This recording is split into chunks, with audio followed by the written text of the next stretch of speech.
Assalamualaikum warahmatullahi wabarakatuh. Halo teman-teman, pada kesempatan kali ini saya Gadis Aida Purnama ingin mempresentasikan hasil proyek 2 yang membahas jebakan gaya hidup konsumtif di era digital melalui layanan paylater. Oke, kita langsung saja. Di sini ada identifikasi audiens. Jadi targetnya itu adalah gen milenial dan gen Z yang usianya itu sekitar 18 hingga 35 tahun yang terdiri dari kalangan pekerja dan mahasiswa. Dan latar belakang mereka itu rata-rata lulusan SMA hingga S1 yang sedang dalam fase membangun kemandirian finansial. Dan lokasi presentasi kali ini daring melalui platform Zoom. Nah, selanjutnya di sini ada tujuannya. Yang pertama itu mengetahui mekanisme dan perkembangan layanan paylater di era digital. Yang kedua itu mengetahui mengenai dampak gaya hidup konsumtif terhadap kondisi finansial dan kesehatan mental. Yang ketiga ini memberikan pemahaman tentang pengaruh media sosial dan fenomena FOMO terhadap perilaku konsumtif generasi muda. Yang keempat ini meningkatkan kesadaran pentingnya literasi keuangan dalam menggunakan layanan digital secara bijak. Yang kelima itu memberikan strategi pengelolaan keuangan pribadi agar terhindar dari jeratan utang digital dan penggunaan paylater yang berlebihan. Selanjutnya di sini ada mekanisme layanan paylater. Jadi layanan itu beli sekarang bayar nanti yang merupakan pinjaman atau kredit instan yang memungkinkan kamu itu untuk melakukan transaksi terlebih dahulu tanpa harus membayar tunai saat itu juga. Dan proses penggunaannya itu cukup mudah mulai dari registrasi menggunakan KTP untuk proses verifikasi awalnya.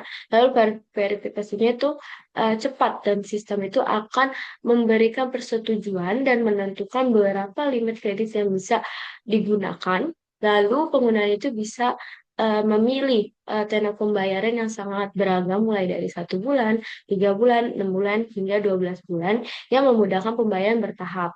Nah, paylater ini tuh terhubung langsung dengan berbagai platform e-commerce, layanan tiket, dan aplikasi harian lainnya seperti Shopee Later, lalu GoPay Later, Kreditvo, Akulaku, dan banyak aplikasi yang terhubung lainnya.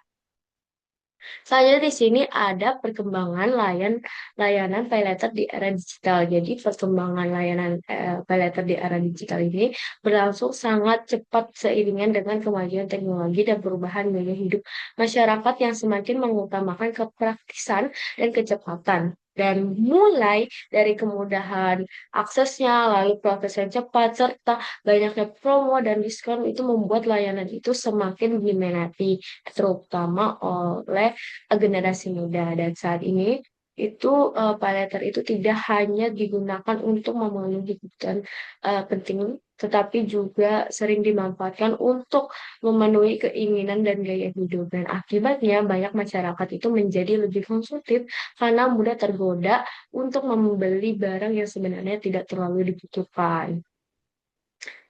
Nah, selanjutnya di sini ada dampak gaya hidup konsumtif terhadap kondisi finansial dan mental. Jadi kemudahan paylater itu sering mendorong gaya hidup konsumtif yang itu kebiasaan membeli barang bukan berdasarkan kebutuhan tetapi keinginan. Ya.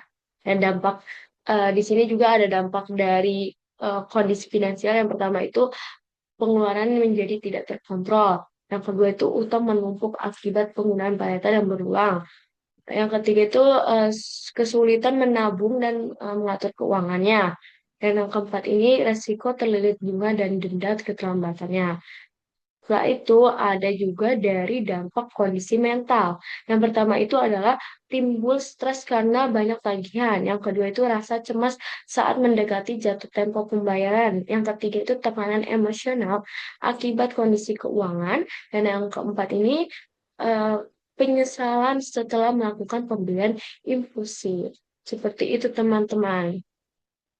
Nah, selanjutnya di sini ada pengaruh media sosial dan FOMO terhadap perilaku konsumtif. Jadi media sosial itu mempengaruhi gaya hidup masyarakat dengan menampilkan tren, banyak viral, dan kehidupan yang terlihat mewah. Dan hal ini tuh memunculkan FOMO atau fear of missing out, yaitu rasa takut eh, tertinggal dari orang lainnya. Akibatnya itu banyak orang yang membeli barang demi mengikuti tren dan mendapatkan kepengakuan sosial bukan karena kebutuhannya. Dan kehadiran predator itu membuat perilaku konsumtif itu semakin meningkat karena memungkinkan seseorang itu berbelanja secara mudah dan instan tanpa membayar langsung.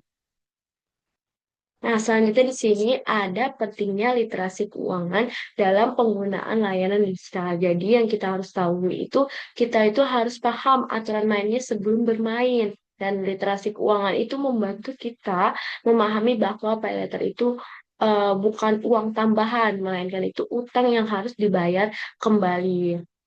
Selain itu juga kita kita itu juga perlu membaca kontrak dengan teliti seperti apa sih suku bunganya, terus denda keterlambatannya berapa dan bagaimana data pribadi kita digunakan. Dan hal lain penting juga adalah menjaga skor kredit. Jadi jika sering terlambat atau gagal bayar, maka skor kreditnya itu di SLIK OJK itu bisa buruk dan dapat mensulitkan kita di masa depan. Misalnya saat mengajukan KPR atau pinjaman usaha seperti itu, teman-teman. Nah, selanjutnya di sini ada 5 materi pengelolaan keuangan agar terhindar dari jeritan utang. Nah, yang pertama itu ada membuat anggaran bulanan. Jadi, dengan adanya anggaran, kita itu bisa mengatur pemasukan dan pengeluaran sehingga keuangan itu menjadi lebih terkontrol. Yang kedua ini menghindari penggunaan pay dan utang konsumtif. Jadi, jika digunakan terus-menerus, itu dapat menimbulkan beban pembayaran di kemudian harinya, teman-teman. Nah, yang ketiga ini ada membedakan kebutuhan dan keinginan. Jadi kita harus bisa belajar untuk memprioritaskan fungsi daripada gengsi. Dan yang keempat ini menabung dan menyediakan dana darurat. Jadi dana darurat ini tuh penting agar saat ada yang kebutuhan mendesak kita tuh tidak berutang gitu.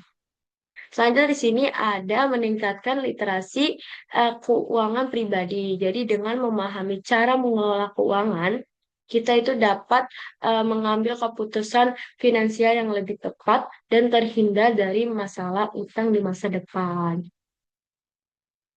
Dari materi tersebut, kita dapat simpulkan bahwa layanan paylater di era digital itu merupakan pedang bermata dua yang memberikan kemudahan transaksi, namun berisiko tinggi, memicu gaya hidup konsumtif, terutama akibat pengaruh fenomena FOMO di media sosial. Tanpa literasi keuangan yang kuat dan pengendalian diri, penggunaan layanan ini tuh dapat menjerat pengguna dalam tumpukan utang, merusak skor kredit, serta mengganggu kesehatan mental. Oleh karena itu, kunci utamanya untuk menghindari jeratan ini itu adalah dengan memahami bahwa paylater itu merupakan utang, bukan pendapatan tambahan, serta menerapkan strategi pengelolaan keuangan yang bijak seperti pembuatan anggaran dan pembeda antara keinginan dan dengan kebutuhan. Oke, baik. Sekian presentasi dari saya. Kurang lebihnya mohon maaf.